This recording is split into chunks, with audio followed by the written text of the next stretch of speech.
Antoine Lemarchand est diplômé du Global BBA en 1996. En 2009, Antoine Lemarchand devient vice-président de Nature et Découverte, avant d'en devenir le président en 2011. Depuis 2014, Antoine Lemarchand devient aussi le président de la Fondation Nature et Découverte. Il est aussi vice-président d'Entreprise et Progrès, fondée en 1970. Il est en charge des questions liées au développement durable, à l'économie positive. Antoine Lemarchand est également mécène du Printemps de l'éducation, qui est un mouvement pour un renouveau de l'éducation qui a été créé en 2012. Impliqué dans différentes activités, et notamment la Fondation pour l'équilibre entre les hommes et la Terre, qui a été créée en 2008 et qui est placée sous l'égide de la Fondation de France. Comme vous le savez, l'objectif de l'Imagination Week, c'est de travailler sur la transdisciplinarité. C'est all but business pendant une semaine, sauf à travers un parrain qui doit représenter à la fois les valeurs de l'ESSEC, les valeurs de notre programme. Et ces valeurs sont particulièrement bien portées par celui que j'appelle sur scène Antoine Lemarchand. Merci beaucoup.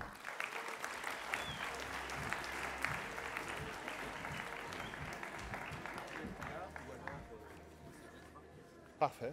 Merci beaucoup merci pour cet accueil. Merci de m'avoir choisi comme parrain. Je suis très honoré d'être là, de voir cette promo aussi grande. Je crois que de mon temps, j'aime pas cette expression, mais c'était au moins la moitié, enfin moins de la moitié de ça. Et puis, tous ces locaux n'existaient pas. Et l'Imagination Week n'existait pas. C'est une superbe formule. Bravo de l'avoir conçue, de faire cette Imagination Week qui est un patchwork de matières différentes, qui mélange de l'art, qui mélange de l'histoire, de la science, et qui vous permet de bosser sur des projets. D'après ce que j'ai compris, c'est un projet, enfin, ce sont des projets autour du thème d'être un citoyen au milieu des nouvelles technologies. Et j'en parlerai un petit peu pour vous donner un peu ce que je ressens vis-à-vis de ce sujet. Alors, je ne voulais pas prendre trop de temps, c'est très dur de parler après le déjeuner, surtout quand vous êtes dans le noir.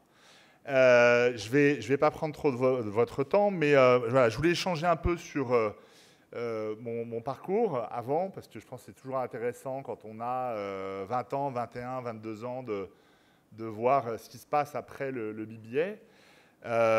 Déjà, moi, je suis un père de 3 enfants et je pense que c'est la plus belle définition qu'on puisse donner. C'est un gros job.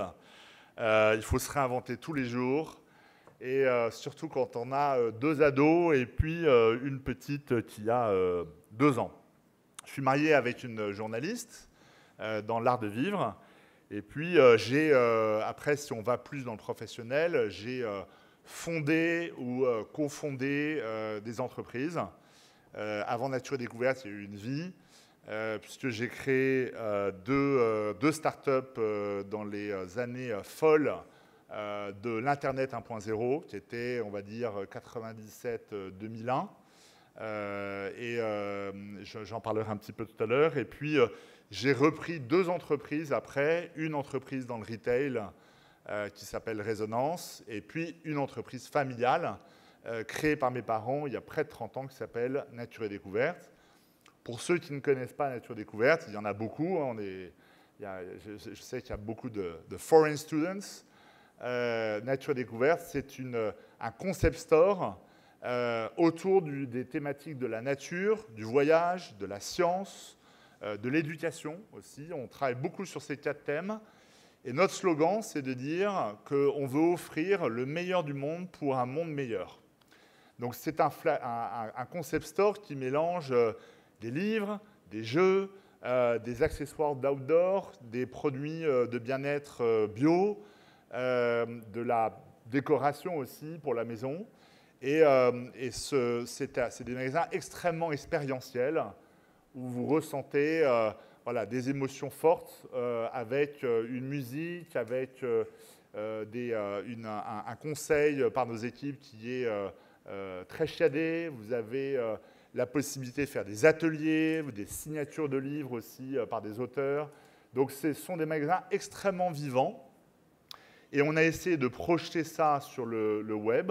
ce qui est beaucoup plus compliqué. D'ailleurs, on fait une refonte bientôt de notre site pour justement essayer de retracer cette expérience, cette émotion, ces messages aussi et cette philosophie qu'on a envie de faire passer, et là de manière digitale.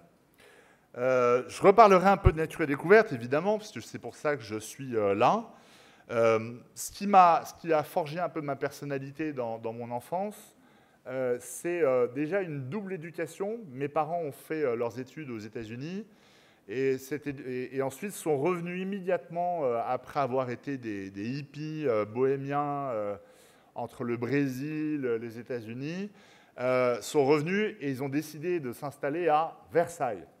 Alors ceux qui connaissent Versailles, c'est très conservateur, un peu strict, c'est une très jolie ville, mais ce n'est pas vraiment la ville des hippies. Et en fait, j'ai toujours vécu dans cette double éducation de beaucoup voyager, beaucoup apprécier la nature, notamment j'ai fait de nombreuses années de scoutisme, et en même temps, pour reprendre l'expression à la mode, cette facette plus traditionnelle. Et finalement, les deux m'ont beaucoup apporté. Les deux ont beaucoup apporté dans ma personnalité. J'ai fait, je vous ai dit, beaucoup d'années de scoutisme. Ça a été probablement l'expérience qui m'a le plus apporté avant même l'école ou le reste.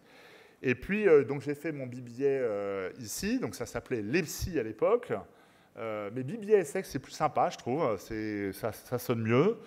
Et puis, j'ai travaillé, et puis plusieurs années après, j'ai repris un MBA, un executive MBA qui s'appelle Trium, qui est un programme entre HEC, NYU, et puis la London School of Economics. Et donc, c'est un programme qui tourne sur ces 3 campus pendant 16 mois.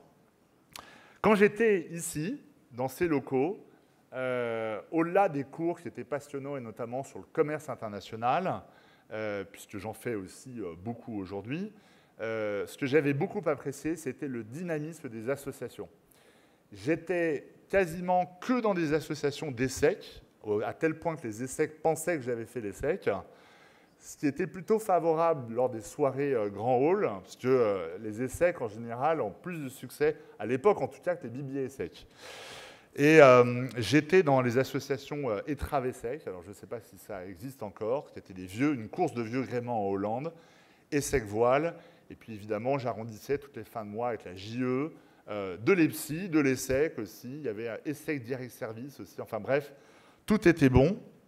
C'est là où on apprend à décrocher le téléphone pour chercher des sponsors, poser des questions à des gens qui veulent acheter des shampoings ou des crèmes glacées. Bref, cette expérience du BBA ESSEC a été très importante pour moi.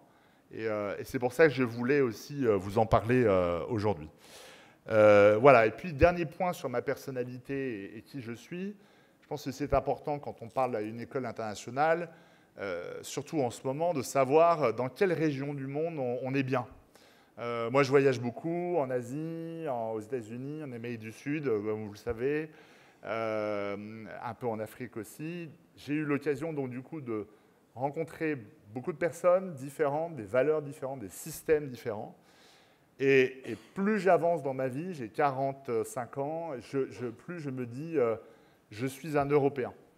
Je suis vraiment un Européen. J'aime cette région du monde, j'aime cette vieille Europe que l'on décrit souvent. Cette vieille Europe qui a une histoire absolument incroyable. J'aime ses valeurs, j'aime son système démocratique, j'aime son souci d'avoir un environnement le plus propre possible, même si certains ministres trouvent que ça n'avance pas assez vite. J'aime ce système démocratique. Et aujourd'hui, la démocratie est en vrai danger dans beaucoup d'endroits du monde. Donc je me sens particulièrement bien en Europe. Et en tant que chef d'entreprise, je mettrai toute mon énergie pour que l'Europe et la France puissent toujours être une région du monde où le bonheur et le bien-être puissent ne pas être des valeurs galvaudées. Alors, je vais vous parler de ma première entreprise que j'ai créée très rapidement parce que c'était dans le net. Et comme vous parlez de la technologie aujourd'hui, le net et la technologie, il y a quand même beaucoup de choses qui sont proches. Sauf que nous, à l'époque, c'était une époque assez folle. La première entreprise que j'ai créée, c'était juste après avoir travaillé pendant 2 ans chez Canal+. Et j'avais été envoyé pour ma coopération militaire 2 ans en Norvège, alors dans toute la région scandinave, avec une petite équipe de Français pour installer Canal+ dans les 4 pays scandinaves. Je suis rentré de là, et puis mon envie de créer une entreprise a été très forte. Et puis en Scandinavie, vous savez, ils sont très avancés au niveau télécom, enfin telco plutôt. Et on parlait du net, on commençait à parler quand même de ces portails, etc. Et on a créé avec 2 amis un gros portail professionnel, pour les professionnels, sur tout le milieu de la gestion de la relation client, ce qu'on appelle le CRM, la fidélisation, etc. Qui a très très bien marché. Et on était dans très bien marché en audience. Le business model était beaucoup plus compliqué à comprendre. D'ailleurs, je crois que nous, on n'avait pas parfaitement bien compris. Mais en fait, il ne fallait rien comprendre, puisque c'était une époque où l'argent était tellement abondant qu'il ne fallait pas se poser la question du business model, ni remplir des colonnes et des cases Excel. L'époque était complètement folle. En 99, quand on a créé ça, la seule question qui venait à nos têtes, c'était de dire combien on va lever d'argent, combien on vaut et combien il faut lever d'argent. À ce moment-là, il y avait des venture capitalistes partout sur la place, des Américains, des Européens, des Français. Et on avait été convoqués par un des plus gros VC de la place parisienne qui nous avait écouté faire notre pitch avec un peu de PowerPoint, des courbes qui montent en haut, un planisphère avec des drapeaux, vous savez, un peu partout, et puis surtout une slide à la fin où il y a marqué IPO. Parce que ça, c'est très important. À la fin, il faut toujours qu'il y ait IPO, c'est-à-dire intro en bourse. Là, c'est au moment où le VC se réveille de sa chaise, il est tout content. Et bon, on fait cette présentation, le site n'était pas encore lancé, et puis on lui dit, mais à votre avis, combien ça vaut notre entreprise? Alors, juste comme vous êtes jeune, on était à l'époque où on était encore en francs, parce que c'était en 99, mais dans le milieu financier, on aimait bien parler en euros. Voilà, parce que l'euro passait 2 ans après. Et puis, le VC se gratte le menton, fait des calculs qu'on n'a jamais vraiment, on n'a pas vraiment compris ce qu'il avait dans la tête, et nous dit, moi, je pense que votre boîte, qui est juste un morceau de papier, avec un PowerPoint et une belle courbe qui monte vers le haut, ça vaut 100 millions. Alors nous, on se dit, 100 millions pour un morceau de papier, et juste une idée, c'est même pas la peine de se creuser la tête pour essayer de gagner de l'argent. Si lui nous dit qu'il va nous donner peut-être 20% de 100 millions, déjà, avec 20 millions, on peut faire plein de choses. Et mon autre associé m'a dit, mais il parle en francs ou en euros? Je lui dis, écoute, dans tous les cas, c'est très bien. Voilà. Donc, soit c'est 6,56 fois plus fort, soit c'est moins, mais dans tous les cas, ça sera très bien. C'était une période où les seuls indicateurs dont on nous demandait de traiter, c'était le CBR. Alors, ce n'est pas une moto. Le CBR, c'est le cash burn rate. Donc, c'est le taux de combustion de cash par mois. Donc, on voit un autre VC, il nous dit, c'est quoi votre CBR? On lui dit, bah, vous savez, on serre les coups, c'est un peu compliqué, mais on est dans un garage, on a nos scooters, 30 000, 40 000 par mois et tout. Il nous tue sur place, il nous dit, mais vous moquez de moi, c'est juste pas possible. Qu'est-ce que vous êtes en train de faire? Alors, on dit, non, mais on peut encore diminuer, on peut vendre nos scooters, prendre le métro, on peut faire nous-mêmes les photocopies, tout. Enfin, voilà, on peut tomber à 20 000. Et il dit, mais non, mais vous n'avez rien compris. Si vous voulez conquérir le monde, il faut brûler 200 000, 500 000 par mois. Et là, vous y arriverez. Donc nous, on n'a pas du tout compris cette économie. Alors, on est ressorti de là, on nous a dit qu'on valait 100 millions, qu'il fallait brûler 200, 500 000 par mois, avec un cash burn rate. On nous parlait beaucoup de first mover advantage, c'est-à-dire, si tu es le premier, bah, tu as tous les avantages, ou alors maintenant on dit de winner takes all. Si tu es numéro 2, bah, tu n'as plus rien. Et puis, on faisait des meetings un peu comme ça, quand on voulait... parce que 100 millions, c'était bien, mais on s'est dit, bah, si on vaut 100 millions, peut-être qu'on en vaut 150, du coup. Donc, on faisait des meetings un peu comme ça, et on pitchait devant des investisseurs. Il y en avait plein dans la salle. Et ça s'appelait Meet the Money. Et on se faisait trucider par un gars sur l'estrade qui décomposait notre business model. Et à la fin, il faisait voter, comme un méga The Voice, sur ceux qui voulaient investir dans l'entreprise. Et c'était absolument éprouvant. La bourse s'est effondrée en 2001. On n'avait pas levé de l'argent. Ça tardait. Celui qui nous avait dit on vaut 100 millions, on le rappelait. Il disait mais allô, oui, on te laisse un message. Et puis on l'a appelé. Voilà.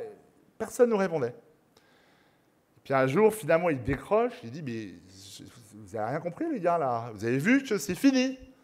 La fête est finie.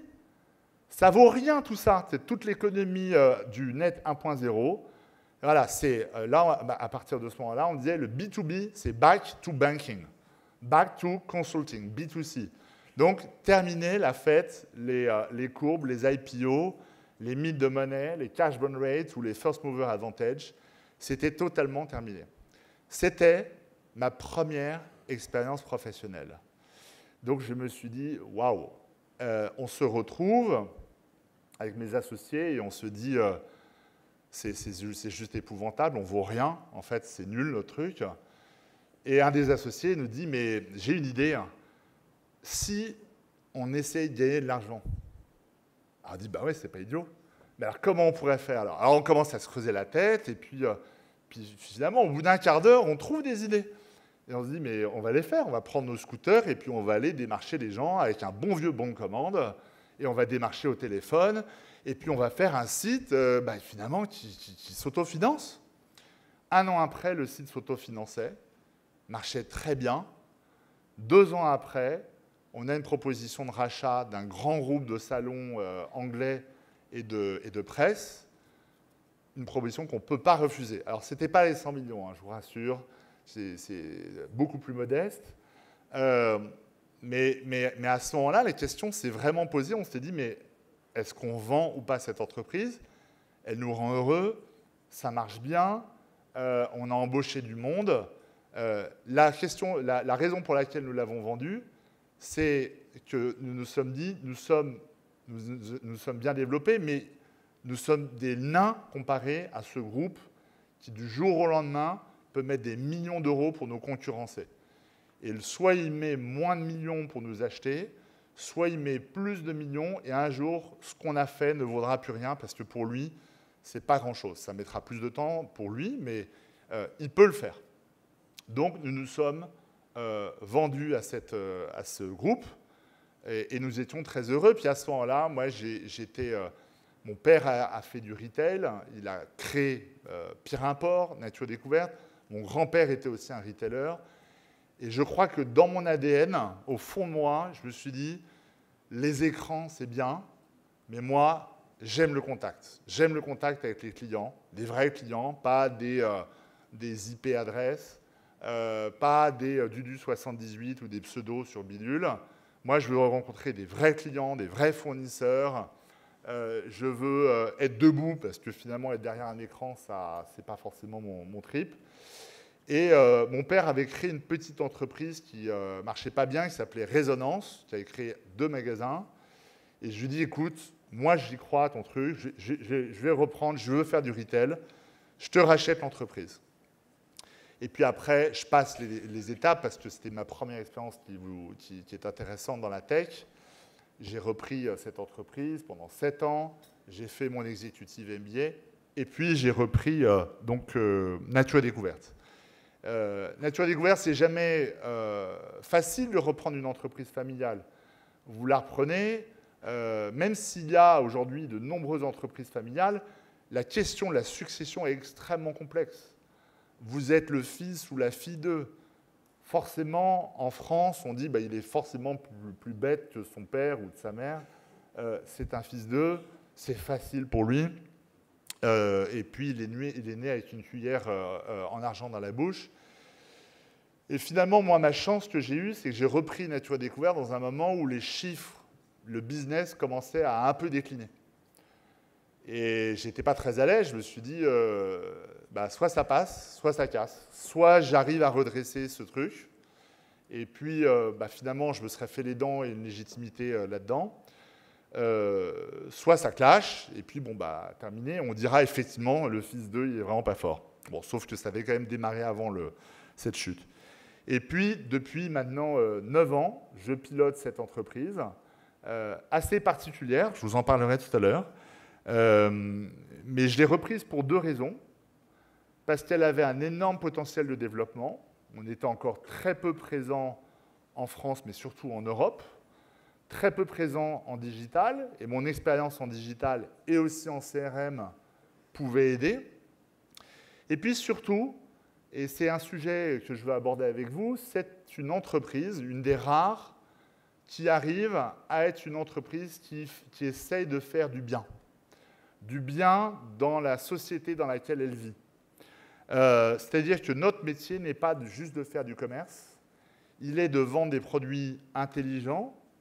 On est un des plus gros chiffres d'affaires qu'on fait, c'est des livres, des jeux et jouets intelligents aussi pour les enfants, des accessoires pour l'outdoor. Donc on essaie de vendre évidemment des objets intelligents, mais on essaie de faire que l'entreprise elle-même, par son modèle d'affaires et parce qu'elle gagne, va essayer de redistribuer autour d'elle de manière intelligente pour faire qu'autour de nous, les choses aillent mieux, au niveau social et surtout au niveau environnemental. Et c'est ça qui m'a tenté quand je suis rentré dans cette entreprise. Et d'après ce que je comprends, la bonne nouvelle, c'est que les jeunes comme vous avez très envie de ça. La bonne nouvelle, c'est que vous n'avez plus envie, si je lis bien les sondages, vous n'avez plus envie de rentrer dans des entreprises qui n'ont pas ce que les Américains appellent un purpose, une raison d'être, voilà, en français. Une raison d'être. À quoi sert vraiment cette entreprise? À quoi elle sert? Est-ce qu'elle est juste là pour faire de l'EBITDA, des TRI, une croissance de chiffre d'affaires? Vous avez accueilli ici Pierre Rabhi. Pierre Rabhi, il a un peu changé son fusil d'épaule, je connais bien Pierre. C'était un décroissant. En tout cas, ce qui est intéressant dans sa philosophie, c'est de dire, mais pourquoi on parle tout le temps de croissance? Pourquoi faut-il tout le temps croître? On ne peut pas tout le temps croître si la Terre est finie. La Terre et ses ressources sont finies. On ne peut pas estimer que la croissance, elle, est infinie. Ou alors, elle se fait au détriment des autres. C'est un autre point. Et toutes ces philosophies de Pierre Rabhi sur la croissance, sur ces entreprises qui essayent de faire du bien, c'est ce qui m'a intéressé chez Nature Découverte, et je pense que c'est ce qui va, et c'est ce qui vous intéresse aussi dans les entreprises que vous avez envie de rejoindre dans quelques années, ou que vous avez envie de créer, mais même tous les jours, des entreprises vis-à-vis desquelles vous consommez des produits ou des services. Vous avez envie de savoir ce qu'il y a derrière. Qui sont les actionnaires? Qu'est-ce qu'ils font de l'argent? Est-ce que cette entreprise, est-ce qu'elle est dans un paradis fiscal? Est-ce qu'elle est en Irlande pour payer moins d'impôts sur le revenu? Sur l'IS, plutôt, impôt sur les sociétés. Est-ce qu'elle optimise? Voilà, c'est ça les questions qui arrivent, et c'est plutôt une bonne nouvelle. Ce thème de l'entreprise engagée est un thème donc, qui est très important pour moi. Et je suis souvent, on me demande souvent d'intervenir pour dire à quoi ça sert ces entreprises qui servent. Alors déjà, juste un truc, je vais vous parler un peu, puisque je vous ai parlé beaucoup de capital et de venture capital.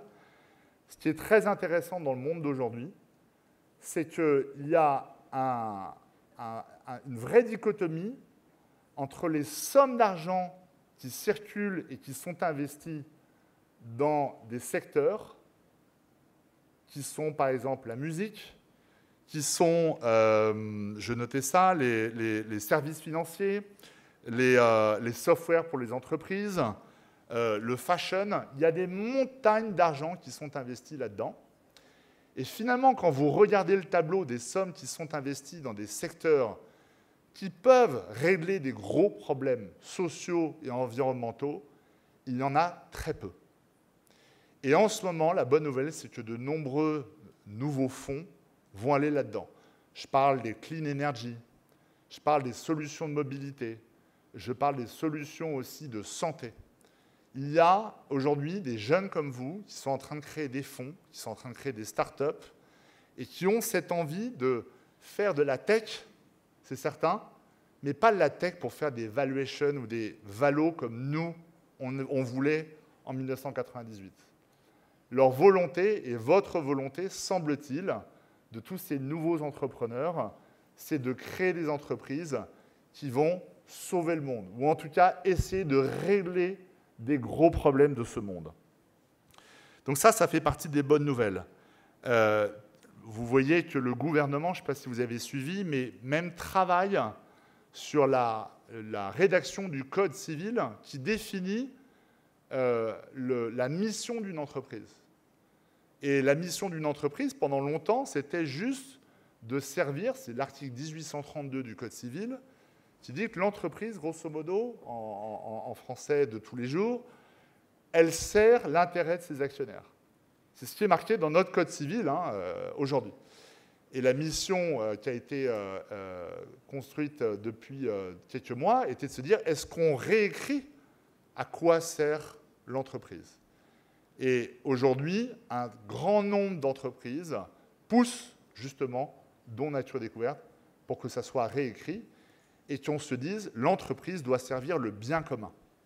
Le bien commun, c'est faire du bien aux clients, faire du bien aux fournisseurs, faire du bien aux actionnaires, faire du bien à l'environnement dans lequel nous vivons et évidemment faire du bien à ses équipes. Donc c'est ces 5 stakeholders, comme on dit. Aujourd'hui, moi, en tant que chef d'entreprise, mon intérêt, il est sans arrêt de penser à ces 5 stakeholders. Et si je vous parle de ces entreprises à mission, c'est que, évidemment, ça vous intéresse, mais attention à la tech. Votre sujet, c'est votre rôle de citoyen au milieu de cette nouvelle technologie.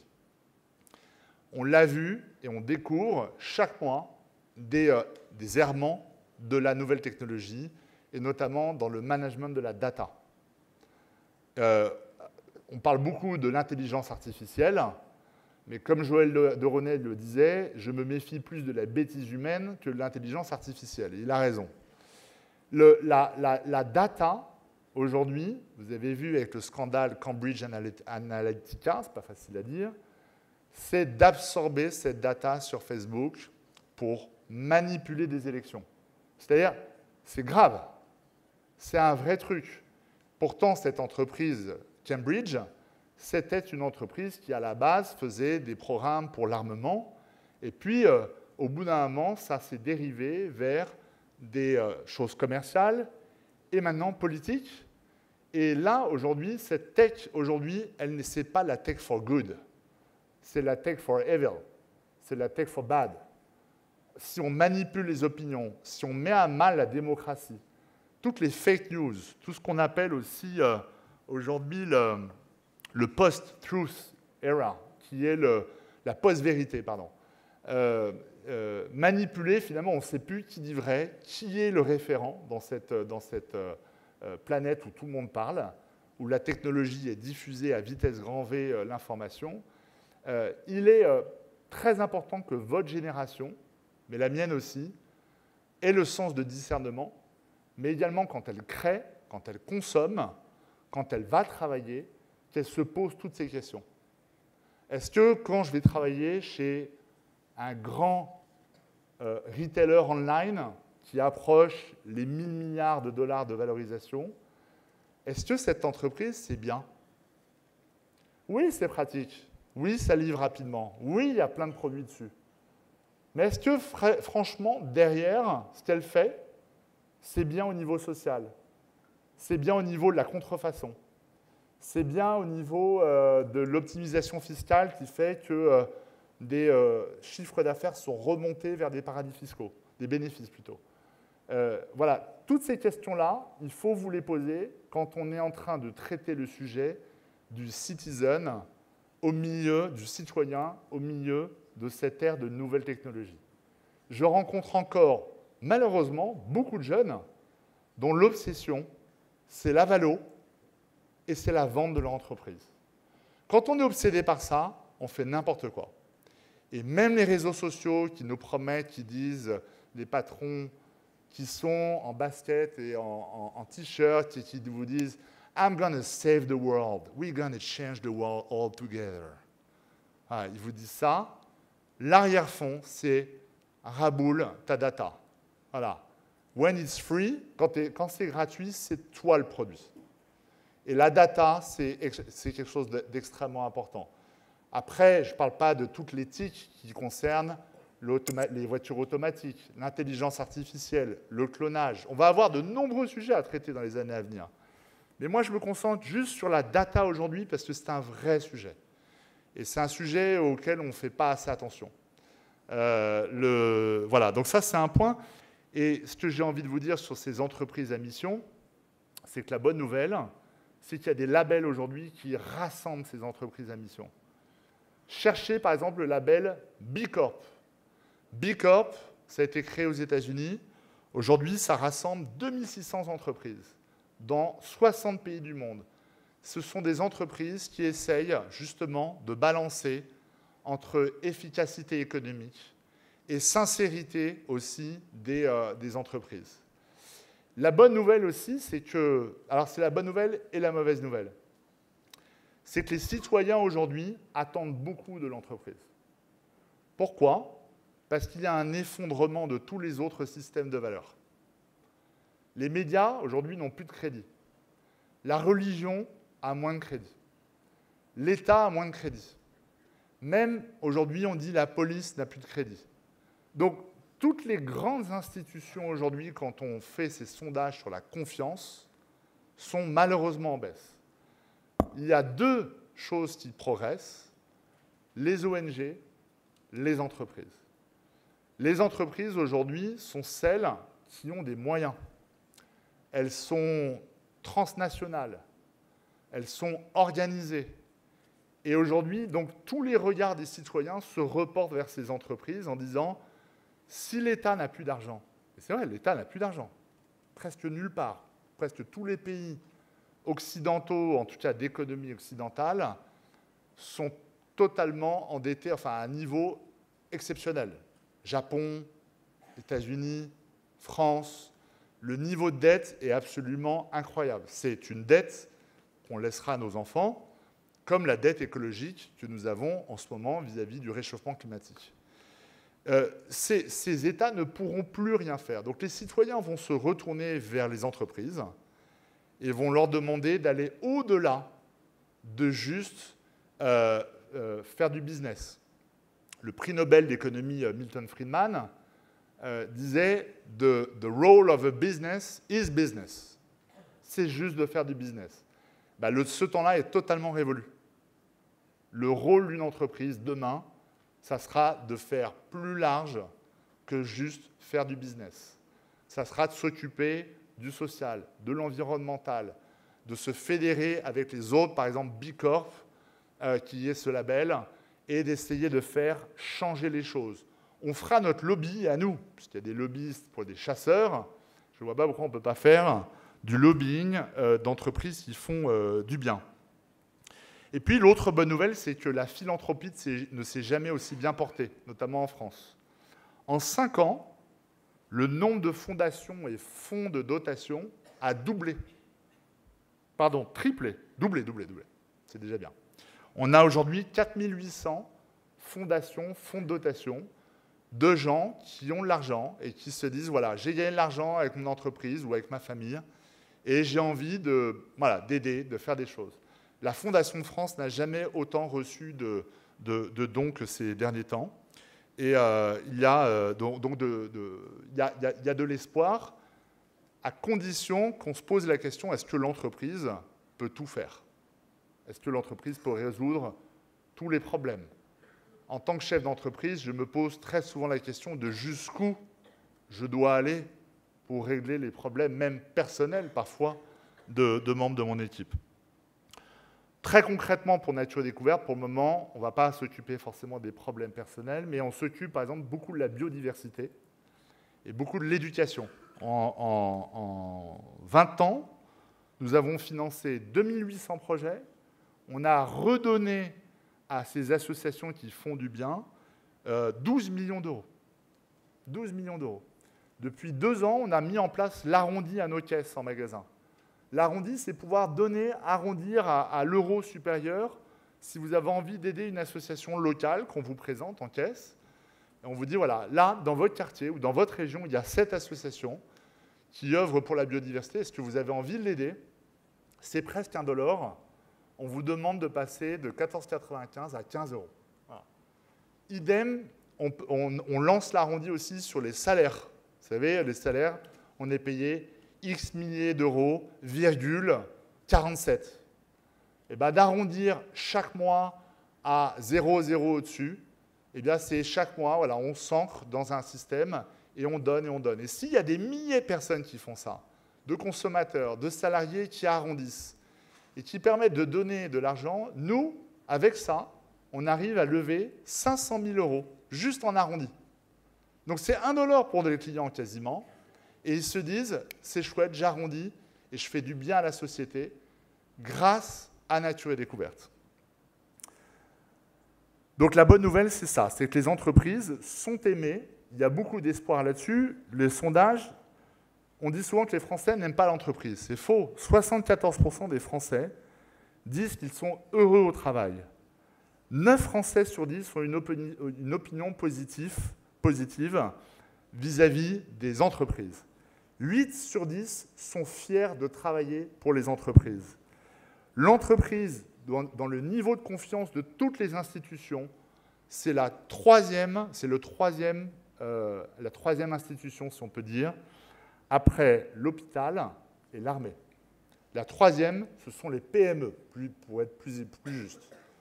Après, loin derrière, vous avez les grandes entreprises publiques, et encore plus loin derrière, les grandes entreprises privées. Donc, les Français adorent les PME et les ETI, et si c'est familial, c'est jackpot. Donc, à vous de construire ça. À vous de construire déjà. Je vous souhaite d'être une grande entreprise privée du CAC 40. Si vous créez une entreprise, c'est mon souhait le plus cher. Mais déjà, voilà, créer ou travailler pour ces entreprises qui font du bien, ben vous voyez que vous serez très aimé par les Français. Voilà, c'était un peu le propos que je voulais avoir vis-à-vis de vous. Et en conclusion, je voulais vous dire qu'il n'y a jamais eu autant d'opportunités en ce moment de création d'entreprises. Il y a beaucoup de problématiques aujourd'hui qui sont soulevées pour faire que le monde aille mieux, au niveau social, au niveau environnemental. La tech va beaucoup aider, mais la vraie tech, hein, pas le petit portail sympa ou la place de marché online. La vraie tech, c'est celle qui a des brevets derrière. Et aujourd'hui, je suis bluffé de ces jeunes qui ont 20 ans, 21, 22, 25 ans, qui arrivent avec des idées incroyables dans mon bureau, qui cherchent des fonds, mais des fonds, il y en a plein partout, et qui veulent tous, par leur idée, sauver le monde. Alors parfois, il y a des bons trucs, parfois, et souvent, il y a des mauvais trucs, mais c'est une philosophie qui n'a jamais autant été partagée. L'argent ne coûte rien aujourd'hui, ce qui est une bonne chose et une mauvaise. La bonne chose, c'est que l'argent, aujourd'hui, c'est comme l'air qu'on respire. Alors, l'air peut être pollué, mais l'argent à bas coût, c'est absolument incroyable. Une entreprise comme Nature et Découverte, toutes les banques nous appellent pour nous dire est-ce que vous n'avez pas un projet à financer? Il faut absolument qu'on prête. Parce que nous, nous devons avoir des intérêts des prêts que nous faisons aux entreprises. Est-ce que vous avez un projet sympa? Donc l'argent ne vaut pas cher. La vraie difficulté, c'est de recruter des équipes, des top-notch guys, comme on dit. C'est-à-dire quand vous allez créer ou même rentrer dans une entreprise, là, le vrai point, ce n'est pas de savoir si c'est une entreprise qui vaut tant de millions ou autre. Le vrai point, c'est son équipe. Est-ce que son équipe est bonne? Est-ce que vraiment il y a la créativité? Quelle est la capacité de cette équipe à rebondir, Dans le retail, qui est un vieux secteur, avec des magasins, il y a des gens aujourd'hui qui s'enfoncent, mais il y a des gens qui renouvellent complètement le modèle. Dans la presse, c'est pareil. Il y a des équipes qui se laissent mourir, et il y a des équipes qui sont brillantes au point de refonder complètement un groupe de presse pour aller sur du online. C'est ces équipes qu'il faut aller voir. Ce n'est pas celles qui gagnent le plus d'argent ou qui sont les plus grosses. Vous allez beaucoup apprendre en faisant ça.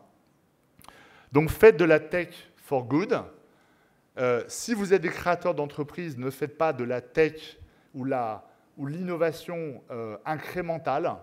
L'innovation incrémentale, elle n'intéresse personne aujourd'hui.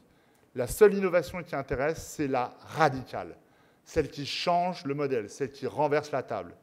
Si vous allez voir Xavier Niel ou Marc Simoncini en lui disant « J'ai une nouvelle idée d'un site de rencontre, ouais, mais on va balayer les sites existants », ils vont vous rire au nez, ils vont dire « C'est l'incrémental, ça. Apporte-moi un truc qui est complètement disruptif, totalement radical. » Et puis, en tant que citoyen, encore une fois, c'est le sujet, consommer des marques qui ont du sens, qui ont des valeurs, aller plus loin que juste le packaging et le storytelling, consommez ça, ou ne consommez pas. N'attendez pas des gouvernements de régler tous les problèmes. Je vous l'ai déjà dit, le gouvernement ne pourra, et les gouvernements ne pourront rien faire pour nous.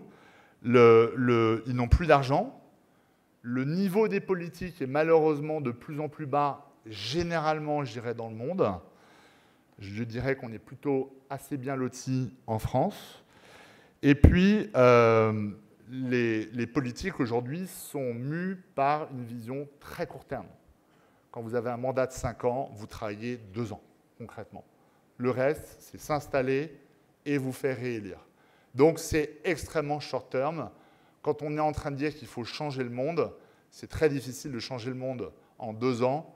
Et c'est peut-être pour ça qu'un Nicolas Hulot n'aurait jamais pu être heureux. Et je ne sais même pas pourquoi il est rentré dans ce gouvernement. Voyez les choses avec votre cœur. Voyez les choses avec votre cerveau, évidemment. Voyez aussi les choses avec vos tripes, là où beaucoup de gens ne raisonnent qu'avec leur cerveau. Je pense que la génération qui vient, celle qui arrivera à se distinguer de l'intelligence artificielle, qui trouvera son lot, c'est celle qui fera fonctionner ses guts, ses tripes, et surtout son cœur. Celle qui aura de l'empathie, celle qui ira vers les autres, celle qui sera uniquement brainée, celle qui saura coder. Pour moi, aujourd'hui, on parle beaucoup, il faut coder mon fils, si tu codes, tu arriveras à tout. Le code se fera remplacer par des ordinateurs. Un cœur, beaucoup plus difficilement, et des tripes, encore moins.